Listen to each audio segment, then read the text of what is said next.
Class 10th का supplementary का chapter the inventor who kept his promise का पहला पार्ट हम लोगों ने देखा। इंट्रोडक्शन के साथ कुछ पैराग्राफ्स हमने पढ़ लिए थे और यहाँ तक देखा कि वो एडिसन अपने चाइल्डहुड में, अपने बचपन में कितने क्रिएटिव थे। उन्होंने कई मूर्खतापूर्ण प्रयोग किए लेकिन वो असफल रहे और उन्हें पढ़ना बहुत अच्छा लगता था। वो खूब पढ़ते थे, उन्हें प्रयोग करना बहुत अच्छा लगता था और वो प्रश्न खूब पूछते थे और उन सारी बातों से बहुत कुछ सीखते थे।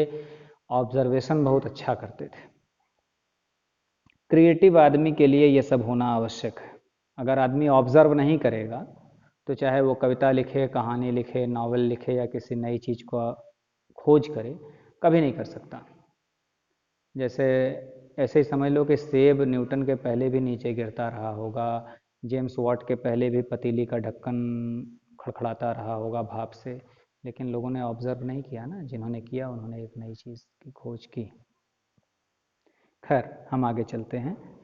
तो यहाँ तक हम लोगों ने देख लिया कि माँ उसको हेल्प करती थी और इनकरेज करती थी, प्रोत्साहित करती थी, उससे वो अच्छा विकास कर रहे थे अपनी पढ़ाई लिखाई में, अपने प्रयोग में।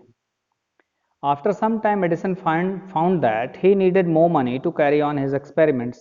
He wanted more books as he had read all the books he had at home. He wanted to go out and see new places and new people. He wanted to read new books and to improve his knowledge. So he decided to take up a job in the railway. At first, his parents did not like this idea as he was just 12 years old, but they agreed when he gave them good reasons for his decision. So, Edison became a newspaper boy and traveled up and down the train to Detroit. He sold newspapers, sweets, and fruits and earned $2 on the first day. He said to his mother at supper that night, "Take this dollar, mother. Every night I shall give you $1 from what I earn." And he kept his promise. After some time, Edison found that he needed more money to carry on his experiments. कुछ समय बीतने के बाद Edison ने ये पाया, he needed more money, उन्हें और अधिक पैसों की आवश्यकता थी, to carry on his experiments, कि अपने प्रयोगों को वो जारी रख सकें, आगे चला सके, और पैसे चाहिए थे.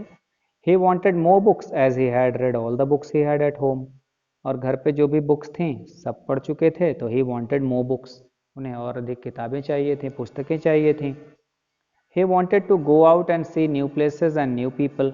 वो चाहते थे बाहर जाएं, नए जगहों को देखें, नए लोगों से मिले, इसके लिए भी पैसे चाहिए थे. He wanted to read new books and to improve his knowledge. वो चाहते थे नई नई पुस्तकें पढ़ें, अपने नॉलेज को, अपने ज्ञान को इम्प्रूव करें. ये मैं बार बार कहता हूँ अपने सभी मित्रों से भी, छात्रों से भी, छात्र भी मित्र ही हैं, कि इम्प्रूव हमेशा करते रहो नॉलेज को, पढ़ते लिखते रहो हमेशा, चाहे कितनी भी आयु हो गई हो, पढ़ते लिखते रहो, क्योंकि जिस दिन पढ़ना लिखना बंद करोगे उस दिन धीरे धीरे फिर बहुत पीछे चले जाओगे.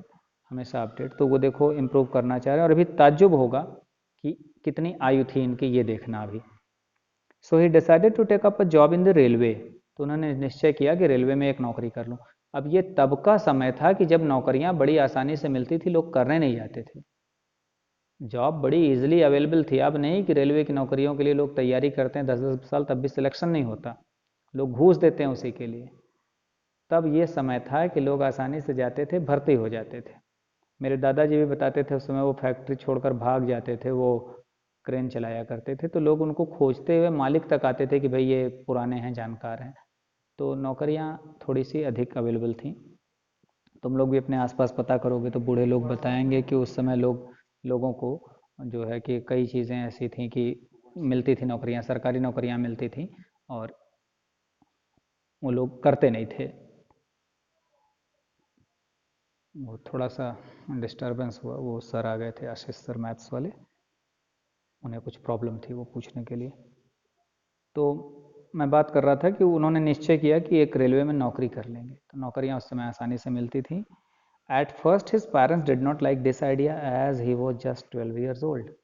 पहले उनके पेरेंट्स को ये विचार बिल्कुल पसंद नहीं आया. क्यों? क्योंकि उनकी आयु केवल 12 वर्ष थी. अब इमेजिन करो कि तुम में से कितने लोग 12 वर्ष की उम्र में कुछ भी अर्न किया है. क्या तुम लोगों ने 1-2 रुपए भी कमाए 12 वर्ष की आयु में? But they agreed when he gave them good reasons for his decision. लेकिन जब उन्होंने अच्छा तर्क दिया अपने इस निर्णय के लिए तो उनके माता पिता एग्री कर गए, सहमत हो गए. So Edison became a newspaper boy and travelled up and down the train to Detroit. तो डिट्रॉइट शहर तक जो ट्रेन जाती थी उनके यहाँ से, डिट्रॉइट एक शहर था, औद्योगिक शहर था, वहाँ उद्योग धंधे खूब लगे थे उस समय, इंडस्ट्रियल रिवोल्यूशन हो चुका था। तो ये जो ट्रेन वहाँ तक आती जाती थी, इसमें ये न्यूज़पेपर बॉय हो गए, यानी जो अखबार बेचने वाले बच्चे के रूप में इनकी नियुक्ति हो गई ट्रेन में। और ये अप एंड डाउन यानी जाना और आना करने लगे उस ट्रेन में। ही sold newspaper, sweets and fruits and earn $2 on the first day. और पहले दिन इन्होंने न्यूज़पेपर बेचा, स्वीट्स यानी कुछ मिठाइयाँ, टॉफ़ियाँ वगैरह समझ लो, और फ्रूट्स फल वगैरह बेचे, और $2 पहले दिन कमाया। $2, डॉलर वहाँ का रुपया। और he said to his mother at supper that night, तो रात का जब भोजन ले रहे थे तो अपनी माँ से कहा, take this $1 mother, every night I shall give you $1 from what I earn, and he kept his promise. उसने $1 अपनी माँ को देते हुए कहा कि माँ ये डॉलर ले लो, और मैं जो भी कमाऊंगा प्रतिदिन $1 तुम्हें दूंगा, and he kept his promise, और उन्होंने अपना ये वचन हमेशा निभाया। तो इतनी बात यहाँ तक हो गई कि अब वो कमाने लगे, उस ट्रेन में नौकरी करते हुए कमाने लगे। A year or two later, Edison decided to produce his own newspaper. He bought an old printing press and set it up in his railway wagon. He edited and printed his paper, sold a number of copies, and made more money. With the money, he set up a small laboratory in his railway wagon. When he was 15, he met with an accident that affected his career. While he was doing an experiment in his laboratory, the train turned round a corner. There was a sudden jolt, and a bit of phosphorus fell on the floor of his carriage, and it caught fire. Before he could put it out, the newspapers had caught fire. The fire spread, and Edison shouted for help. The guard came in, and together they were able to put out the fire. But that was the end of Edison's service on the train. He was dismissed at the next station. अब 12 साल की उम्र में इन्होंने नौकरी कर ली उसमें। A year or two later, Edison decided to produce his own newspaper. अब देखो कितनी कम आयु में, 1 या 2 साल बीतते बीतते उन्होंने निश्चय किया कि अपना खुद का न्यूज़पेपर छापे, अपनी खुद की न्यूज़पेपर छापे। और he bought an old printing press and set it up in his railway wagon. अब रेलवे में उनको एक डिब्बा मिला था, उस समय उतनी भीड़ भाड़ होती नहीं रही होगी, तो जगह खाली रहा होता, उनको छोटा सा डिब्बा मिला हुआ था, उसी में उन्होंने एक पुराना प्रिंटिंग प्रेस खरीद के स्थापित कर लिया। He edited and printed his paper, खुद ही अपना पेपर एडिट करते थे। एडिट करना मतलब गलतियों को सही करना, और फिर उसको छापते थे। Sold a number of copies and made more money, और अपने ही अखबार कॉपियाँ बेचते थे और ज़्यादा पैसे कमाने लगे। यानी लगभग 14 साल की उम्र में ये बच्चा, सोचो कि अपना अखबार खुद छाप रहा है और बेच रहा है और पैसे कमा रहा है। And with the money he set up A small laboratory in his railway wagon, और जैसे जैसे पैसा आता गया बढ़ता, तो उसने अपने उसी रेलवे वैगन में, रेलवे के डिब्बे में लेबोरेटरी यानी प्रयोगशाला बना डाली, उसी में प्रयोग करना प्रारंभ कर दिया। When he was 15, he met with an accident that affected his career. जब 15 वर्ष के थे तो एक दुर्घटना हो गई उनके साथ, जिस दुर्घटना ने उनके कैरियर को अफेक्ट कर दिया, प्रभावित कर दिया। While he was doing an experiment in his laboratory, the train turned round a corner. अपने लेबोरेटरी में प्रयोग कर रहे थे और ट्रेन मुड़ी, जैसे मोड़ थी ऐसे मुड़ गई। There was a sudden jolt, तो झटका लगा अचानक। And a bit of phosphorus fell on the floor of his carriage. Phosphorus जो होता है, ये पदार्थ होता है, ये खुली हवा में आने के बाद आग पकड़ लेता है। तो ये थोड़ा सा गिर गया नीचे, ज़मीन पर गिर गया, एंड उस डिब्बे के, एंड इट कॉट फायर, और आग पकड़ ली। और जानते ही हो कि अखबार वगैरह छाप रहे थे, तो पूरे अखबार वगैरह भी, कागज़ वगैरह फैले हुए थे। तो before he could put out the fire, newspaper had cot fire. इसके पहले कि आग को बुझा लेते, अखबारों ने आग पकड़ लिया। The fire spread and Edison shouted for help. आग फैल गई ज़्यादा, तो एडिसन चिल्लाए सहायता के लिए। The guard came in and together they were able to put out the fire. तो गार्ड आया भाग के, तो दोनों मिलकर इस आग को बुझा पाए। But that was the end of Edison service on the train. लेकिन ट्रेन में इनकी सेवा का ये अंत था। He was dismissed at the next station. अगले ही स्टेशन पे उनको नौकरी से डिसमिस कर दिया गया, निकाल दिया गया। The next 5 years, Edison took up jobs in different cities. He made good use of the libraries and met experts in factories and workshops. He asked them questions, learnt a lot from them, and worked harder at his experiments. During this period, he was out of a job for a short time and was staying with a friend. This young man was working in a company there. In that company, they had an important machine. One day the machine stopped suddenly. Edison was there at the time. He had a look at the machine and repaired it within a short time. The manager of the company liked Edison and gave him a good job. Edison paid off his debts and improved his laboratory. अब train से निकाले railway की जो नौकरी थी वहाँ से उनको जब निकाल दिया गया तो क्या हुआ, the next 5 years Edison took up job in different cities. तो अगले 5 सालों तक अलग अलग शहरों में अलग अलग प्रकार की वो नौकरियाँ करते रहे, छोड़ते रहे। He made good use of the libraries. तो जहाँ भी जाते थे काम करने वहाँ लाइब्रेरी होती थी, पुस्तकालय, उसका अच्छा उपयोग करते थे। And met experts in factories and workshops. और जो कारखाने, जो वर्कशॉप होते थे, कार्यशाला वगैरह लगती थी, वहाँ जो एक्सपर्ट आते थे, विशेषज्ञ, उनसे मिलते थे। ही आस्क्ड देम क्वेश्चंस, उनसे प्रश्न पूछते थे। Learned a lot from them and worked harder at his experiments. उनसे प्रश्न पूछ के उन एक्सपर्ट से ढेर सारी चीज़ें सीखते थे। And worked harder at his experiments, और अपने प्रयोगों में और कड़ी मेहनत करते थे। During this period he was out of a job for a short time and was staying with the friend. इसी समय की बात है, इसी दौरान वो एक मित्र के साथ रह रहे थे कुछ समय के लिए, क्योंकि वो बेरोजगार थे, उनके पास कोई काम नहीं था, तो मित्र के पास रह रहे थे। This young man was working in a company there. वो वहीं पे एक कंपनी में काम करते थे, उनके मित्र। In that company they had an important machine. One day the machine stop suddenly. उस कंपनी में एक बहुत ही महत्वपूर्ण मशीन थी, और एक दिन की बात है कि मशीन अचानक रुक गई। Edison was there at the time, और उस समय एडिसन उसी कंपनी में थे। He had a look at the machine and repaired it within a short time. उन्होंने बस मशीन को देखा और बहुत ही कम समय में उसको रिपेयर कर दिया। The manager of the company liked Edison. तो कंपनी के जो मैनेजर थे उन्होंने एडिसन को बड़ा पसंद किया। And gave him a good job, और उन्हें एक अच्छी नौकरी उन्हें दे दी। Edison paid off his debts and improved his laboratory. अब पैसे आने लगे तो Edison paid off his debts, अपने जो उधारी थे, जो कर्जे थे, वो चुका दिए, और अपने लेबोरेटरी को फिर इम्प्रूव किया, यानी और प्रयोगशाला में जो सुधार करना था वो सब करना शुरू कर दिया पैसों से। The next 6 years, Edison made a series of inventions. One invention followed another quickly, and Edison earned more fame and money. In 1878, he was working on a machine that could reproduce the human voice. The next year, he actually made one. It was then called the talking machine. We call it the gramophone now. The same year, he was invited to the White House in Washington.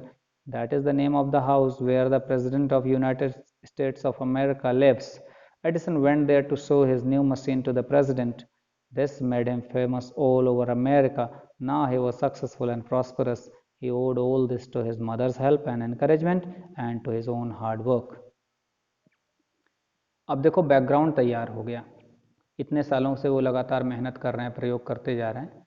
तो कह रहे हैं कि the next 6 years Edison made a series of inventions.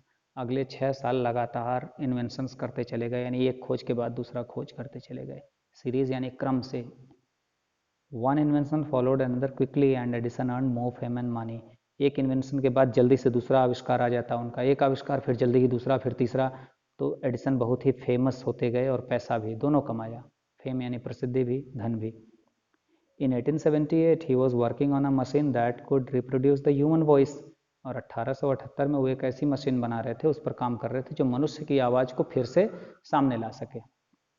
And the next year he actually made one. और अगले साल सच में एक बना भी डाला। It was then called the talking machine. तब इसको कहा गया टॉकिंग मशीन, बात करने वाली मशीन या बोलने वाली machine. We call it the gramophone now. अब हम ग्रामोफोन कहते हैं।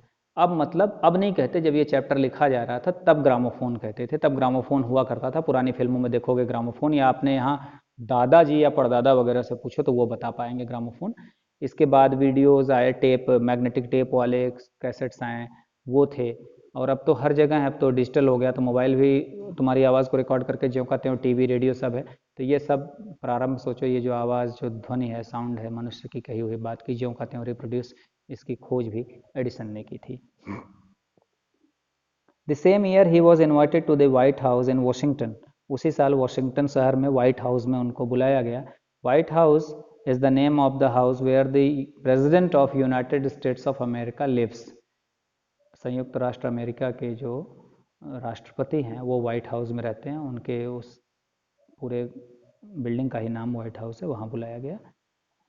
Edison went there to show his new machine to the president. वो अपनी नई मशीन प्रेसिडेंट को दिखाने गए थे। This made him famous all over America. और इस घटना से वो पूरे अमेरिका में प्रसिद्ध हो गए। Now he was successful and prosperous, अब वो सफल भी थे और समृद्ध भी थे। He owed all this to his mother's help and encouragement and to his own hard work. अब ये पूरे का पूरा श्रेय देते थे अपनी माँ की सहायता को, माँ के प्रोत्साहन को और अपनी कड़ी मेहनत को, कड़ा परिश्रम जो उन्होंने किया था। In March 1878, he began to work on an electric lamp. People used candles and oil lamps in those days. Edison promised to give them electric light in 2 years. When he said this, all the scientists laughed at him. They said that it was impossible, but Edison was not worried at all. He worked harder and harder. He performed 1,000 experiments, but all of them failed. But he did not give up hope. I must keep my promise to the people, he said to himself, and worked harder still. He was racing against time. At last, he succeeded in making an electric bulb after nearly 1,200 experiments. On New Year's Day, 1880, he and his workers put up electric lights at his laboratory. People from all over America came to see that grand sight. Edison had kept his promise to the people. On 4th September 1882, for the first time, New Year shone in the brightness of electric lights. In March 1878, he began to work on an electric lamp. मार्च की घटना है 1878 में उन्होंने बिजली की बत्ती पे काम करना प्रारंभ किया। People used candles and oil lamps in those days. उन दिनों लोग मोमबत्ती या तेल की लैंप वगैरह बत्ती का प्रयोग करते थे। Edison promise to give them electric light in 2 years, और एडिसन ने लोगों से ये वादा कर दिया, ये वचन दिया कि 2 वर्षों में बिजली की रोशनी देंगे, बिजली की बत्ती दे देंगे। When he said this, all the scientists laughed at him. जब उन्होंने ये बात कही तो सभी साइंटिस्ट जो बाकी के विज्ञानी थे वो सब हंसे उन पर।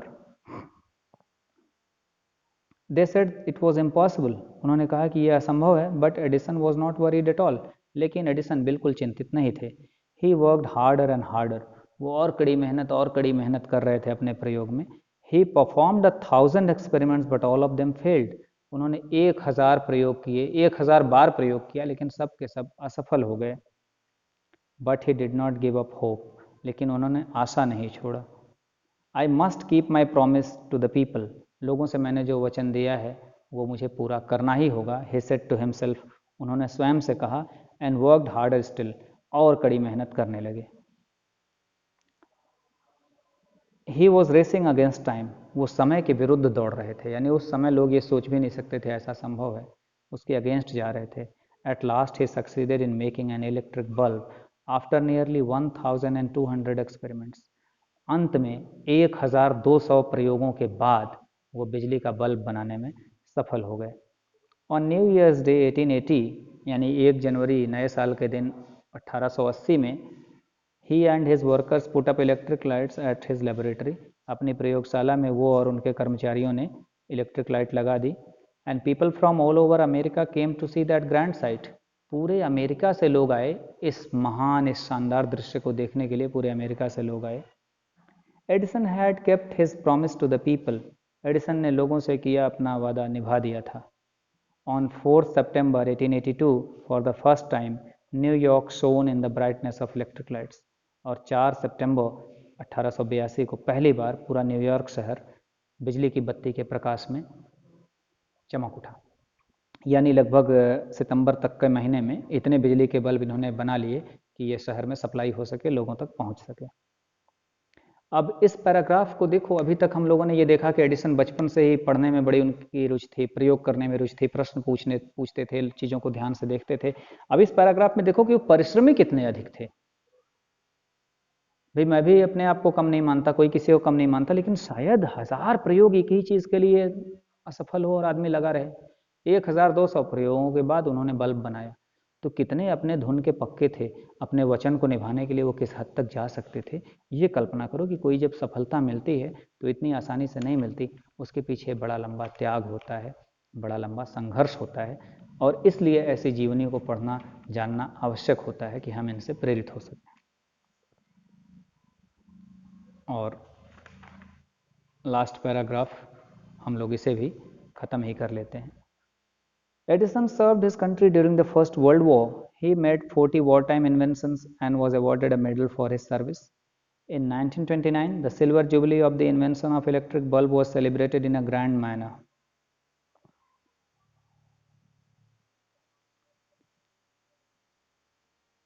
The President of United States received him and honored him at a big function. Edison got up at the function to thank the President, but suddenly fell ill. His illness became worse and he died on Sunday morning. On 18th October 1931, thus ended the great and eventful life of a man who enriched human life and happiness. He said once, I shall never invent anything which will destroy life. I want to make people happy. He also said, the world has been in darkness too long. I would like to give to the world more laughter and more light. He kept his word. His gramophone has brought us more laughter, and his electric lamp has given us more light. Today, our country and the world needs more men like Edison. Every boy and girl should follow his great example. Edison served his country during the first world war. जब पहला विश्व युद्ध प्रारंभ हुआ तो इन्होंने अपने देश की बड़ी सेवा की. He made 40 war time inventions and was awarded a medal for his service. तो 40 इन्होंने ऐसे आविष्कार किए जो युद्ध के समय काम में आ सकते थे और इसके लिए उन्हें एक मेडल भी पुरस्कार में मिला. In 1929, the silver jubilee of the invention of electric bulb was celebrated in a grand manner. और 1929 में सिल्वर जुबली, रजत जयंती यानी 50 वर्ष पूरे हो गए थे बिजली के बल्ब के आविष्कार के, बहुत ही बड़े पैमाने पर बड़े शानदार तरीके से मनाया जा रहा था. The president of United states received him and honoured him at a big function. एक बहुत बड़े कार्यक्रम में वहाँ के राष्ट्रपति ने, अमेरिका के राष्ट्रपति ने उनका सम्मान किया, उनकी अगवानी की. Edison got up at the function to thank the president but suddenly fell ill. और वो उस फंक्शन में उठे कि प्रेसिडेंट को, राष्ट्रपति को धन्यवाद दे दे, लेकिन अचानक बीमार पड़ गए. उनकी तबीयत तुरंत खड़े होते ही खराब हो गई. His illness became worse and he died on Sunday morning 18 October 1931. और उनकी बीमारी और बुरी हो गई और अगले रविवार को 18 अक्टूबर 1931 को उनका देहांत हो गया. Thus ended the great and eventful life of a man who enriched human life and happiness. इस प्रकार घटनाओं से भरा हुआ एक ऐसे व्यक्ति का जीवन का अंत हो गया जिन्होंने मनुष्य के जीवन को और खुशियों को काफ़ी बढ़ा दिया. He said once, उन्होंने एक बार कहा था, I shall never invent anything which will destroy life. मैं कभी किसी ऐसी चीज़ का आविष्कार नहीं करूँगा जो जीवन को नष्ट करता है, यानी जीवन लेने वाली किसी वस्तु का आविष्कार नहीं करूँगा. I want to make people happy. मैं लोगों को प्रसन्न करना चाहता हूँ, मैं लोगों को खुशियाँ देना चाहता हूँ. He also said, the world has been in darkness too long. संसार लंबे समय तक अंधेरे में रहा, ये भी वो कहे थे. I would like to give to the world more laughter and more light. मैं चाहता हूँ कि संसार को और आनंद दे सकूँ और प्रकाश दे सकूँ. ये मध्यकाल वो काल था जब इस्लामिक आक्रमण हो रहे थे पूरे विश्व में, और इस्लामिक आक्रमण का काल बिल्कुल अज्ञानता का, अंधकार का, हत्याओं, लूट और बलात्कार का काल हुआ करता था. पूरी बड़ी बड़ी सभ्यताओं को इन आक्रमणकारियों ने नष्ट किया पूरे विश्व में. हमारे देश में भी तुम लोग देखोगे तो तक्षशिला, नालंदा, विक्रमशिला जैसे बड़े बड़े विश्वविद्यालय जो ज्ञान के साधन थे, और बड़े बड़े मंदिर और मठ जो उस समय ज्ञान विज्ञान के केंद्र हुआ करते थे, सबको इन हत्यारों, लुटेरों और बलात्कारियों ने नष्ट कर दिया. तो वो कहते हैं कि संसार बहुत ही लंबे समय तक अंधेरे में रह चुका है. इस मध्यकाल के अंधकार के बाद प्रकाश हुआ है. तो मैं संसार को ज़्यादा प्रसन्नता और ज़्यादा प्रकाश देना चाहूँगा. He kept his word. उन्होंने अपना वचन निभाया. His gramophone has brought us more laughter. उनका जो ग्रामोफोन है उसने हमें ज़्यादा हंसी खुशी दी है, यानी हम गाने वाने सुनते हैं, फिल्में उस पर सुनते हैं तो हमें आनंद आता है. And his electric lamp has given us more light. और उनकी बिजली की बत्ती ने हमें ढेर सारा लाइट दिया है, ढेर सारा प्रकाश दिया है. Today our country and the world needs more man like Edison. आज हमारे देश को और पूरे विश्व को एडिसन जैसे लोगों की बहुत आवश्यकता है. Every boy and girl should follow his great example. और हर लड़के हर लड़की को उनका ये महान उदाहरण का अनुसरण करना चाहिए, उन जैसे बनने का प्रयास करना चाहिए. तो बड़ी ही प्रेरणादायक ये कहानी छोटी सी, इससे तुम लोग ढेर सारी चीज़ें सीख सकते हो. इससे ऑब्जेक्टिव क्वेश्चंस आते हैं एक एक नंबर के बोर्ड पेपर में, और शॉर्ट आंसर टाइप क्वेश्चंस आते हैं. वो सारे तैयार कर लो, लिख लो, फेयर कॉपी पूरी कर लो, और यहाँ ये चैप्टर तुम्हारा ख़त्म होता है. धन्यवाद.